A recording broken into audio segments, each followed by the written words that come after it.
ತಮಗೆ ನಾನು ರಾಯರ ಚರಿತ್ರೆಯಲ್ಲಿ ಪ್ರಶ್ನೆಗಳನ್ನು ಕೇಳ್ತೀನಿ. ಶುರು ಮಾಡ್ಬೋದಾ? ಮೊದಲನೇ ಪ್ರಶ್ನೆ ತಮಗೆ, ವೆಂಕಟನಾಥನ ವಿವಾಹವು ಯಾರೊಡನೆ ಆಯಿತು? ವೆಂಕಟನಾಥನ ವಿವಾಹವು ಯಾರೊಡನೆ ಆಯಿತು? ಸರಸ್ವತಿ ಎಂಬ ಕನ್ಯೆಯ ಜೊತೆ. ಸರಸ್ವತಿ ಎಂಬ ಕನ್ಯೆಯ ಜೊತೆಗೆ. ಸರಿಯಾದ ಉತ್ತರ. ಕುಂಭಕೋಣದಲ್ಲಿ ಅಧ್ಯಯನ ಮಾಡುತ್ತಿರುವಾಗ ಯಾವ ಗ್ರಂಥಗಳಿಗೆ ಶ್ರೀ ರಾಘವೇಂದ್ರ ಸ್ವಾಮಿಗಳು ಟಿಪ್ಪಣಿ ಬರೆದರು? ಕುಂಭಕೋಣದಲ್ಲಿ ಅಧ್ಯಯನ ಮಾಡ್ತಾ ಇದ್ರು.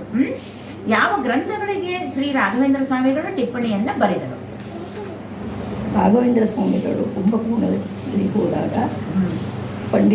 ಪಂಡಿತ ನಾರಾಯಣಾಚಾರ್ಯ ಅವರ ಪ್ರಮೇಯ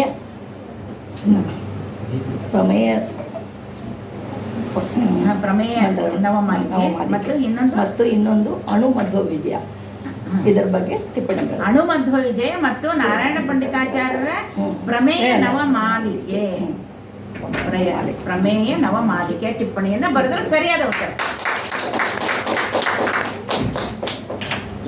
ತಮಗೆ ನಾನು ಮಂತ್ರಾಲಯ ಪ್ರಭುಗಳಲ್ಲಿ ಪ್ರಶ್ನೆಗಳನ್ನು ಕೇಳ್ತೀನಿ. ಮೊದಲನೇ ಪ್ರಶ್ನೆ ತಮಗೆ, ಗೃಹಸ್ಥಾಶ್ರಮದಲ್ಲಿದ್ದಾಗ ವೆಂಕಟನಾಥನ ಆರ್ಥಿಕ ಸ್ಥಿತಿಯು ಹೇಗಿತ್ತು? ಗೃಹಸ್ಥಾಶ್ರಮದಲ್ಲಿದ್ದಾಗ ವೆಂಕಟನಾಥನ ಆರ್ಥಿಕ ಪರಿಸ್ಥಿತಿಯು ಹೇಗಿತ್ತು? ಬಡತನವು ತಾಂಡವವಾಡುತ್ತಿತ್ತು. ಬಡತನ, ತುಂಬ ಬಡತನ ಅಲ್ವಾ? ಕೇಳಿರ್ತೀವಿ.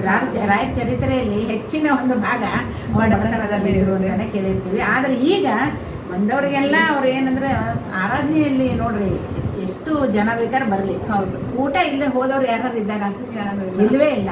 ಎಲ್ರಿಗೂ ಈಗ ಏನಂದ್ರೆ ಪ್ರಪಂಚ ತುಂಬ ಬರೀ ಇಲ್ಲ ಅಷ್ಟೇ ಅಲ್ಲ, ಬೇರೆ ಬೇರೆ ದೇಶಗಳಲ್ಲಿ ಕೂಡ ರಾಯರ ಪ್ರಖ್ಯಾತಿ ಆಗಿದೆ.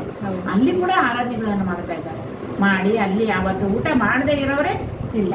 ಅದಕ್ಕೆ ಅವನೇ ಕೊಲ್ಲಾಪುರದಿಂದ ರಾಯರು ಯಾವ ಕ್ಷೇತ್ರಕ್ಕೆ ಹೊರಟರು? ಕೊಲ್ಲಾಪುರದಿಂದ ರಾಯರು ಯಾವ ಕ್ಷೇತ್ರಕ್ಕೆ ಹೊರಟರು? ರಾಯರು ಗೋದಾವರಿ ಸ್ನಾನಕ್ಕಾಗಿ ನಾಸಿಕಕ್ಕೆ ಹೊರಟರು. ನಾಸಿಕ, ಗೋದಾವರಿ ಅಲ್ಲಿ ಹರಿಯುತ್ತೆ, ನಾಸಿಕದಲ್ಲಿ ಅಲ್ವಾ? ಕರೆಕ್ಟಾ? ಸರಿಯಾದ ಉತ್ತರ. ಗೋದಾವರಿಯ ಸ್ನಾನಕ್ಕಾಗಿ ನಾಸಿಕಕ್ಕೆ ಹೊರಡ್ತಾರೆ. ತ್ರಯಂಬಕೇಶ್ವರ ಅಲ್ಲಿ ಬರುವುದು. ಇನ್ನು ಮುಂದಿನ ಪ್ರಶ್ನೆ, ರಾಯಗಚ್ಚಿದ ಗಂಧೆ, ಮಂತ್ರಾಕ್ಷತೆ, ಮೂಲ ವೃಂದಾವನದ್ದು. ವೃಂದಾವನದ್ದು. ನಿಜವಾಗ್ಲು ಮೃತ್ತಿಕೆಗೆ ಒಂದು ಚರಿತ್ರೆ ಇದೆ. ರಾಯರ ಮೃತ್ತಿಕೆ ಬಂದು ಅಲ್ಲಿ ಅರ್ಚಕರ ಮನೆಯಲ್ಲಿ ಸಿಗುತ್ತೆ. ಪ್ರತಿ ವರ್ಷ ಮೃತ್ತಿಕಾ ಸಂಗ್ರಹ ಅಂತ ಮಾಡ್ತಾರೆ. ಅದರಲ್ಲಿ ತಿಥಿ ಪರ್ಟಿಕ್ಯುಲರ್ ನಾವು ಅರ್ಚಕರು ಗುರುಗಳು ಎಲ್ಲರೂ ಹೋಗಿ ಅದು ಹೋಮ ಎಲ್ಲ ಮಾಡಿ ಬೃಂದಾವನ ಮೃತ್ತಿಕೆ ತಂದು ಬೃಂದಾವನ ಮೇಲೆ ಇಡ್ತೀವಿ.